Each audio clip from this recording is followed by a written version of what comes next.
Hello everyone, welcome back to the channel. So in the earlier lectures about the mobilization of resources, we saw about uh, different sources, what is resource, role of fiscal policy, tax, banks, etc.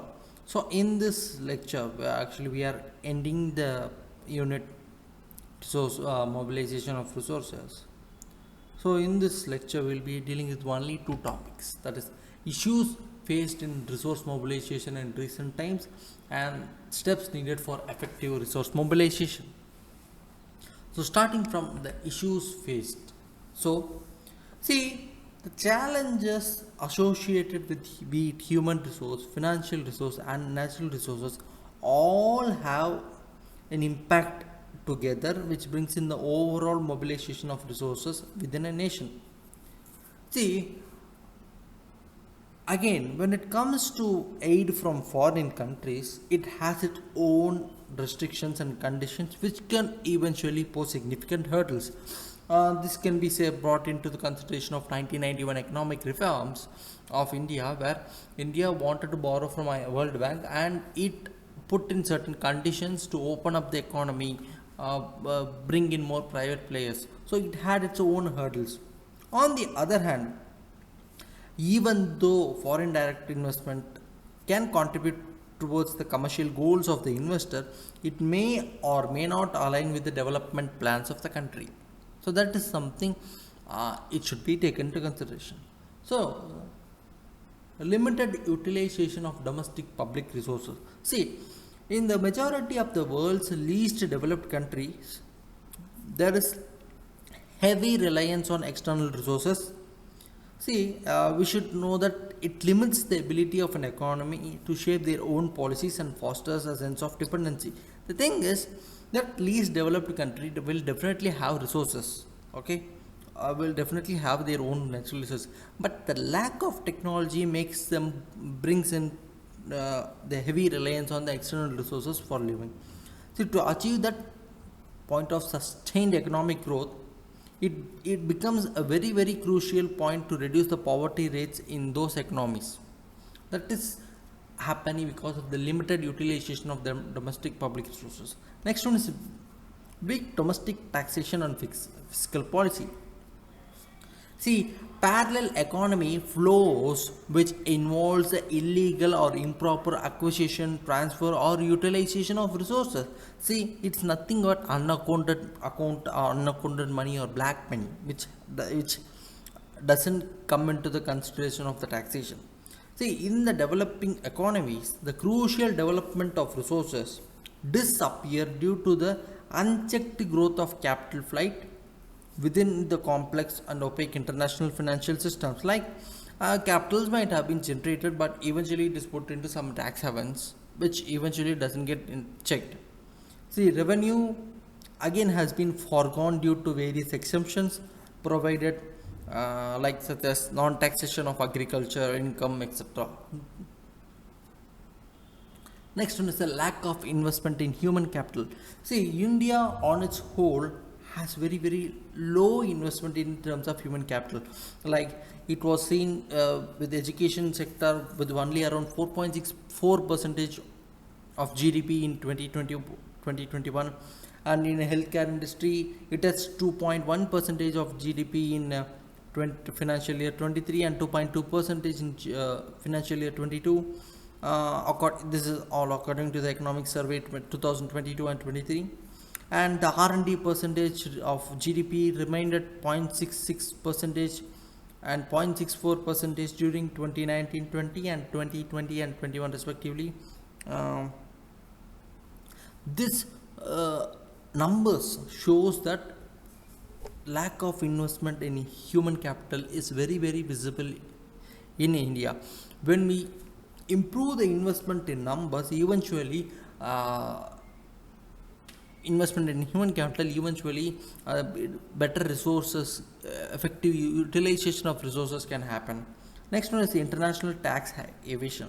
See, to address the issues of illegal financial flows, it is not only a problem for India, but also it has become efforts for global arena because to enhance the tax cooperation. See, wealthy individuals who stash their assets in tax havens like Luxembourg, Bahamas, Panama for tax evasion, and along with questionable financial practices of different MNCs, can have consequences across the national borders. Next one is lack of proper financial inclusion. See, rural areas may not have proper bank branches for investment, for savings. No, because of that, the financial inclusion, their taxation policies might not have been included. Next one is digital divide between urban and rural India. That percentage of digital divide. Many people would not have any knowledge about UPI and stuff, because of which the digital divide still stays. These things are certain issues which is faced by India in the process of resource mobilization. So what we can do to rectify them? See, human capital can be built using the skill development. Skill India mission comes into play. Apprentice training, aligning the STEM industry with the industry needs, along with encouraging women to work and emphasizing on digital education through Digishiksha, etc. See, we should all know that the point aligning the STEM industry with the industry needs. See, we read something in engineering, people read something in engineering, but the industry needs something else.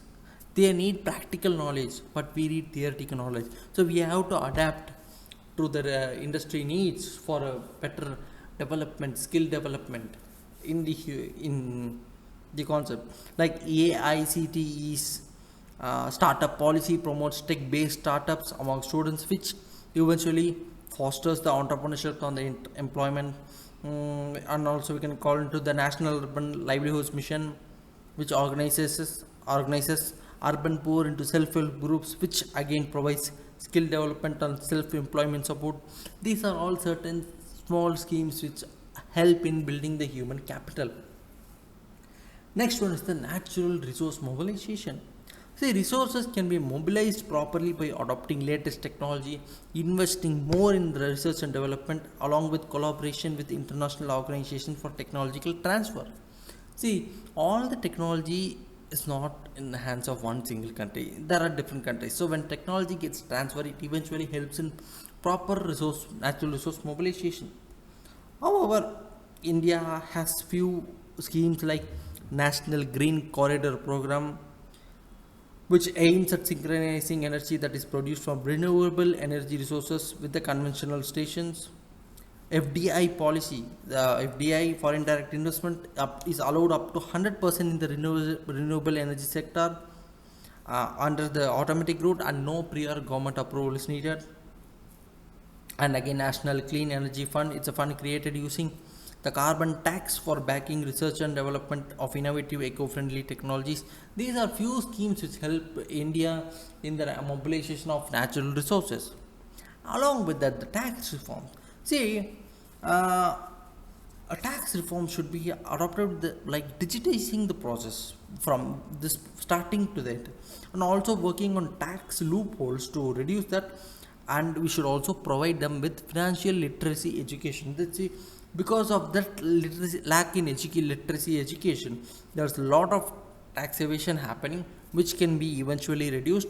And because of lot of paperwork, again the tax evasion happens. So when it is digitized and it is made easy for people to pay taxes, eventually that the process of taxation can increase.